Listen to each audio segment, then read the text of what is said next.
Again one piece anime break உள்ள போக போகுது அண்ட் எல்பா பார்க்கில் ஸ்ட்ராகர்ஸோட அவுட்லுக்கையும் நமக்கு ரிவீல் பண்ணிட்டாங்க. ரீசெண்டாக ஒன் பீஸ் சைட்லேருந்து ஒரு கான்ஃபரன்ஸ் அட்டன் பண்ணியிருப்பாங்க. ஸோ அதில் ஏகப்பட்ட விஷயங்களை பேசியிருப்பாங்க. அதில் தான் நமக்கு ரிவீல் பண்ணியிருப்பாங்க.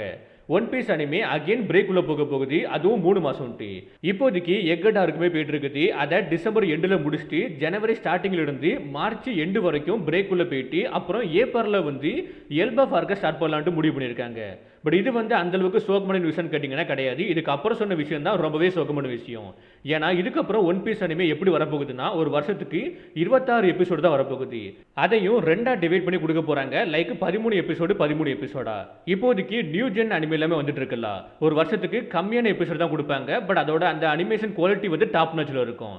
அந்த மாதிரி தான் டோயே அனிமேஷனும் பண்ண போறதா சொல்லியிருக்காங்க.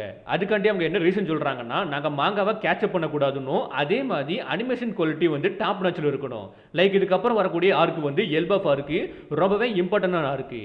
அந்த ஆர்க்கை நாங்கள் டாப் நாச் அனிமேஷன் குவாலிட்டியோட கொடுக்க நினைக்கிறோம். இப்போதைக்கு இதை பற்றி தான் எல்லாருமே பேசிட்டு இருக்காங்க. 3 மாதம் பிரேக்குள்ளேயும் போகுது. அதே மாதிரி அடுத்த வருஷத்துலேருந்து ஜஸ்ட் 26 எபிசோடு தான் வரப்போகுது. ஸோ அடுத்த வருஷம் ஏப்ரலில் வந்து நமக்கு எல்பா ஆர்க்குமே ஸ்டார்ட் ஆக போகுது. அதுக்காண்டி ஸ்ட்ராகர்ஸ் எல்லாருமே எல்பாஃபில் எப்படி இருப்பாங்க, எந்த ட்ரெஸ்ஸில் இருப்பாங்க, என்ன மாதிரி லுக்கில் இருப்பாங்கன்ட்டு அந்த டிசைனை நமக்கு ரிவீல் பண்ணிட்டாங்க. அதை நீங்கள் ஸ்க்ரீனில் பாருங்கள். இதை பார்த்துட்டு உங்களுக்கு எப்படி இருக்குன்னு கீழே கமெண்ட் பாக்ஸில் கமெண்ட் பண்ணுங்க.